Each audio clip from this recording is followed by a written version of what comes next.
from the Heat to the Celtics. Twitter told me that you had some outlandish take this week. Fuck that. Yeah, I'm ready. I'm ready to defend this my reaction to you thinking that the Celtics 4-2 road trip was not a good road trip for them. My reaction is terrible. that you're just fucking bored. No. When you get bored, you like to say off the wall shit. That too, but hold on. Wait a second. We're going to start with this. I'm not even going to talk about the road trip, though. I just want to know Wait a second. Let me tell you why I said this, right? Let me start with this. I hold the Boston Celtics in the highest of regards. I truly believe when I look at them and I look at the start of their season, Jason Tatum is having an MVP level season. To the first quarter of the season, he's the MVP, right? That says something. So what does that trigger to me? That triggers expectations. That triggers expectations of when Dirk won his MVP and they won 67 games. When Giannis wins fucking his MVP and he's won 60-something games. When I see Steph win 73 games and win an MVP. Is Jason Tatum, are the Boston Celtics going to have that type of season? I believe they can. 100% I believe they can. And the start of their season looks like that. Best offense, best defense. They got Jaylen Brown as fucking looking like an all-NBA player. They got the reigning defensive player of the year. All of this shit. And you're like, fucking great. Here we go. Right? So they have an opportunity to come out west and set the tone. Send the fucking message like all the great championship teams prior have done. They came out there and they're like, fuck. They could have left no doubt. Right? They beat the Brooklyn Nets, and the Brooklyn Nets are playing well. That's a good win. Toronto, whatever. Toronto's solid team. I like it. They beat Phoenix now, and they're like, oh, look, they're 3-0 on the road trip. Phoenix is a dog shit team right now. We know this because they lost 5 in a row, so this might have been the time. So I'm going to not say disrespect the Phoenix Suns, but like when you look back at it right now, that it was like around the start of the 5-game losing streak, Phoenix got some issues going on, right? So, okay, whatever. Okay. So now you are the best team in the league. You are showing up to go against the defending champions, the team that you're ready to get some get back to, right? Send a message, right? You lose. Get your butt whipped. They don't got Wiggins. Don't tell me you don't got fucking Al Horford. Don't tell me you don't got Robert Williams. They don't have Andrew Wiggins, the guy that was probably their second best player in the finals. So don't tell me about who you have and don't have. Then what do? They follow it up. They lose to the Clippers, a team that their starters might play, they might not play, they might practice. Who knows what's going on? They don't know what's going on in Clipperland.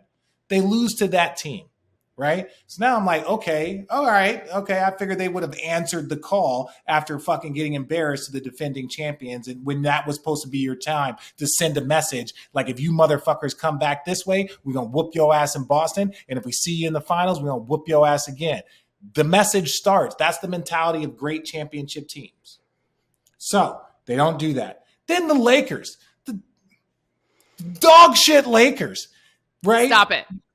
I'm just saying. Not as of late. No. As of late, the Lakers have been a lot better. Anthony Davis has been a fucking monster. I'm just referencing that only the Lakers would give them that opportunity to get back into the game, and had those free throws. And I called the game in Philly, and you had those free throws. You guys did so much to battle back, and I'm sitting here like, is this going to be the moment that really turns the corner? Ugh. So they should have lost to the Lakers. Shoulda, woulda, coulda, right? I looked at this from a standpoint of they could have sent a message. I'm not looking at 4-2. They're good enough to go 4-2, but they also, if they're locked in and playing like elite level championship right now, it still looks like there's anybody's league. If they would have came out here, beat them, it does. I'm saying, if you tell me this right now, if you say this right now, the Milwaukee Bucks, the Boston Celtics, if you were to say possibly the Cleveland Cavaliers, if you were to possibly say the Golden State Warriors, if you were to say the Memphis Grizzlies, who just whooped Milwaukee by 50, if you were to say any one of those teams like could win the championship, you could be like, okay. So I just feel like there's still a group. No one has separated themselves. Even though Boston's the best team of the group, they haven't separated themselves. Fair in that breakdown. What did you need to see from them that would have told you that they a better had a successful road trip? a better performance against Golden State, right? A better performance against Golden State. And the Lakers, like even a better performance against the Lakers. Like you're up by 20. You're up by 20, right? 18. And you let them take a 12-point lead, right? Now, and if it wasn't for their mistakes, yeah, I'll give you the credit for battling back. You got to hit the shots. I'm not saying Jason Tatum's not a monster. I'm not saying Jaylen Brown. I'm just saying before I start thinking that this team is an elite team, I was disappointed in that. I thought it was a terrible road trip. If they would have came through here and gone 5-1 and only lost because they, if they beat Golden State, lost to the, and lost to the Clippers, beat the Lakers, I'd be like, yo, they beat Golden State. Like that's the bet. That's the team. I want like the MVP candidacy improved. I don't think that this road trip helped Jason Tatum's candidacy. I don't think it helped. Same thing that would happen with Giannis and the 50-point loss. I don't think if you're making arguments, those are black marks. So the 2015-16 Warriors, if I am not mistaken, 2015-16 Warriors were the best team assembled, correct? That was the 73-9 team. Yes. Well, 2 7-game road trips. They're the best regular season team. Yeah. 6-1 on both road trips. So you're saying that if Boston went 5-1 on this road trip, it would have completely changed from a 4-2. I think the reason why I'm saying this, plus a win against Golden State. Yeah. If they would have only lost one plus, because I think they're that good, they're that talented, and they proved that they are that talented. But those, to me, that's like a mini playoff series in your brain. Like, that's all. I just wonder if you really believe that it was a terrible road trip. As someone who played 18 years in this league, I'm not saying terrible. When I say terrible, people like, again, I'll allow for more context. When I look at it, is because they didn't hit that elite mark that I know that they can hit, and they looked mediocre. They looked beatable. The Boston Celtics, if anybody was watching them and they came out west, you know how many West teams look at them and just like the Golden State Warriors. Undermanned? Undermanned. Did you take that into account?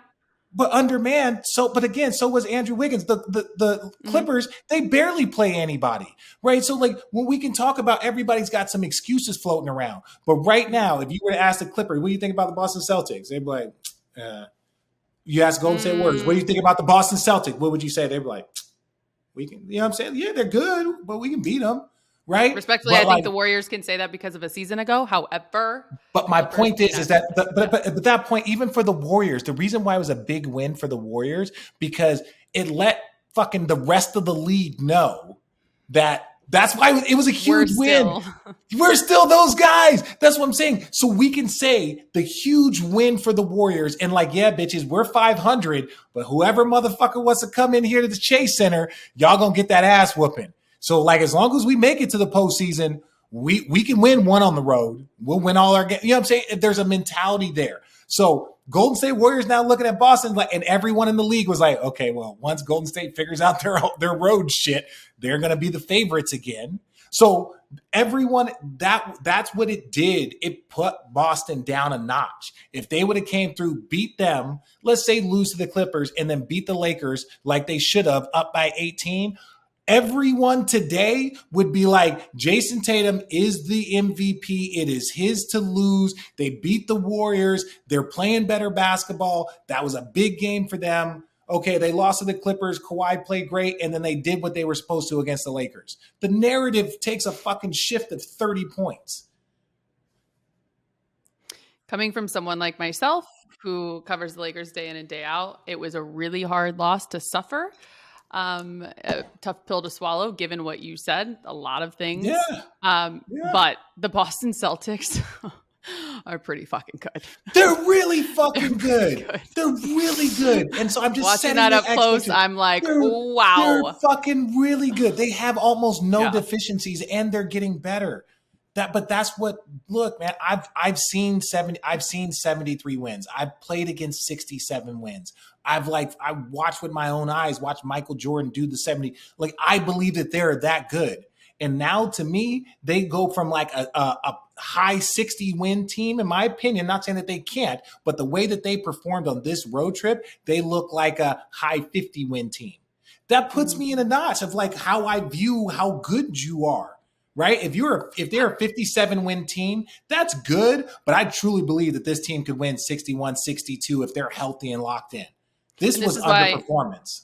you have your podcast, because in an hour show, you can't get this ample No. time to just And to Channing's gone. describe. So I just get to rant. I get to rant all I Well, fucking kudos want. to you, because Channing. I think at the end of the day, too, it is a level of expectation that you have out of respect for the Boston Celtics and what you see on their roster. Having said, I did need to give you all those questions because I did think to myself, this man played 18 years. A terrible road trip at 4-2. I needed a bit. It was a personal information in my head. It's like, where are we about to put these Celtics among the greats?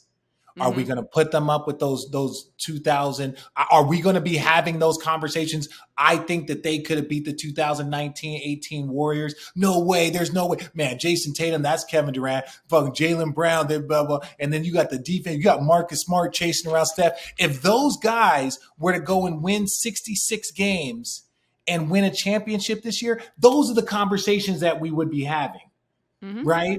Putting them against the elite. So I can start holding them to that elite standard, in my opinion, now, and be like, oh, that was a shitty road trip. That was terrible. Because the Golden State Warriors, when they won 73 wins, I know that they're an extreme, they would have looked at that as like we didn't play well on that road trip. So they're 2 7-game trips that season. I believe they both went 6-1, both trips. 6-1. Right? Yeah, 4-2. I believe so, yeah. Yeah. And that was like the longest like a team had done. I remember seeing like a longest road trip with the highest percentage. The 4-2 is not bad. It's 4-2 with playing terrible and losing that game against the Warriors the manner in which you did. Right? Like, you are the best team in basketball showing up to the team that is 500 and they're the defending champions, and they make you look mortal. And the Clippers were watching, and you looked mortal. And the Lakers were watching, and you looked mortal. Now, you came back to beat them, but being down 12 with 4 minutes to go lets you know that for 44 minutes of that 48 minutes, you looked real mortal. Terrible road trip. That's where it came from. I'm like, y'all could be immortals, or you can fucking let people believe that they can whoop y'all ass consistently. Back-to-back nights. Like, y'all ain't even going to show no fucking punchback. Back-to-back night, Lakers up 18 against the Lakers, and they fucking take a 12-point lead. And y'all going to say, oh, we went 4-2. If your only argument is that you went 4-2 for why it was a good road trip, you're not watching the games well enough. That road trip right there should make you a little like, motherfuckers need to pick it up. We need somebody to fucking cuss somebody out. I need a team meeting. Motherfucker, I'm trying to win 68 wins and fucking go 4 through the fucking finals. Think about it. Dad, We went because you've done it before. We've done 12. Wait a second. Yeah. I've won 10 in a row in the postseason, everybody. Listen, I'm a toot my own horn. I've done that 4 times. 4 times in my career. Twice with the Cavs. Wait, did I do it twice? No, once with the fucking Nets. Once with the Nets, I did it 3 times. I've done it 3 times in my career, win 10 in a row in the postseason. That's a sweep, and 2 extra. Like, I can see what an elite team is doing. Everybody's got a scrapbook, Richard. I know, but I'm just saying, so I'm just giving people context. I know, and they're going to be so mad at me. Yeah, I know. I'm saying, no, we all, that's my favorite line. Everyone has scrapbook. I'm saying, when I say a terrible road trip, I'm looking at it from being a part of elite teams and how they would view that in a very narrow mind. The fight that Kenyon and I got into is because we were 0-4 on the road trip and we had championship aspirations and we were losing our shit. We still went on to the finals, but that was my rookie year when we got into a fight. Portland, it was like the last game of the road trip. We went 0-4 on that fucking road trip. We were all fucking antsy because that was a fucking god-awful road trip if you were serious about winning a championship. So I look at their performance over those 3 games, and I'm like, oh, this was fucking trash. I don't care if you went 4-2. Phoenix wasn't that impressive of a win. They've lost 5 in a row. Brooklyn was a good win, and Toronto was a quality win. But you're the Boston Celtics. I expect you to do those things. I expect you to do